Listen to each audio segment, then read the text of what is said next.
Hello everybody, and welcome to a brand new series called A Raid Leader Explains. I raid lead a team of World of Warcraft, and I figured maybe I could help people understand these new dungeons coming out by explaining in a way that makes sense to me, that might make sense to you. So this is Operation Mechagon. This is only a +2.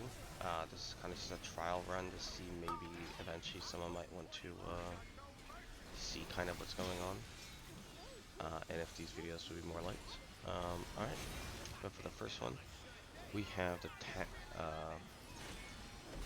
Tussle Talks, sorry. I believe that's what they're called. And this fight is pretty simple.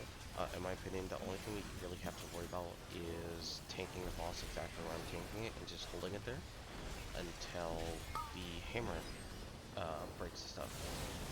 The boss is going to be occasionally releasing out these bombs everywhere. You don't want to stand in those, make sure you get out of the way of those. The giant tank is going to charge people and knock them back. Who's going to flip them? I guess it just puts them up in the air for a little bit. And then the main guy that's hitting the tank, that's on the tank the whole time, the Platinum Pummeler, is going to put a tank circle on the tank. This is a tank buster, you're going to want to use a defensive for it. Otherwise, everything seems pretty simple in this fight. You kind of just want to walk them around the room. And just tank them on this. And that's pretty much the first boss.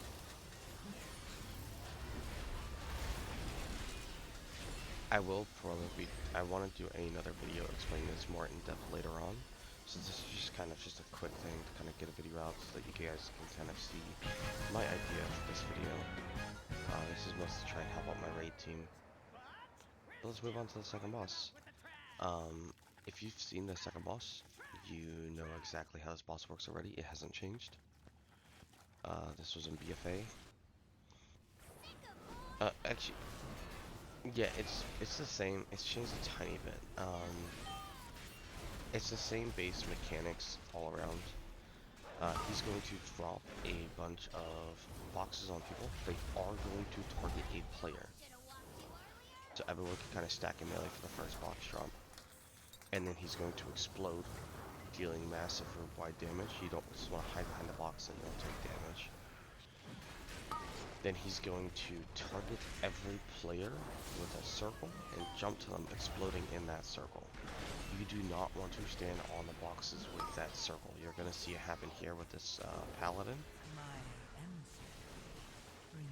And that's going to basically explode the box so you cannot hide behind it while he's doing his giant blood AoE. In higher keys, this will kill you.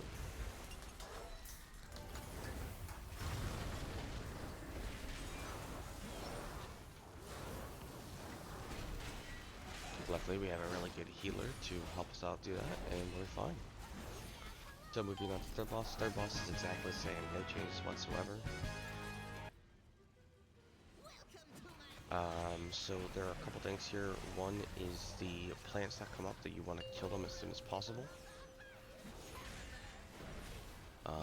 The spark bombs, he throws down. You're gonna want to move out of those. I think those actually might be new.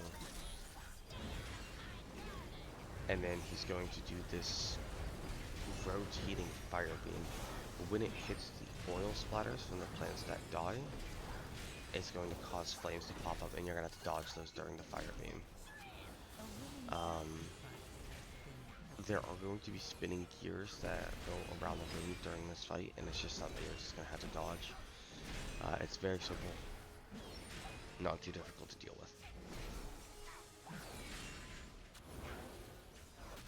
So you can see he's gonna throw out another spark bomb. Just want to move out of it.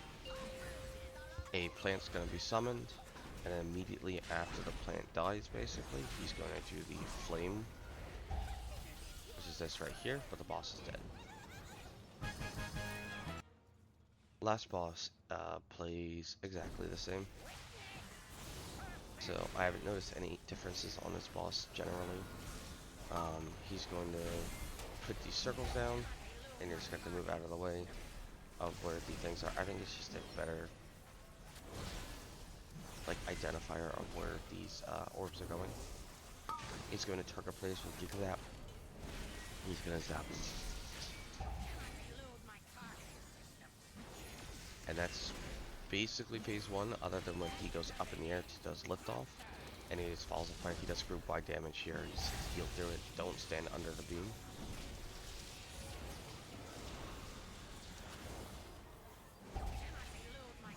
And then we get into phase 2, which is the same as phase 1, basically. But yeah, this is just kind of a testing video.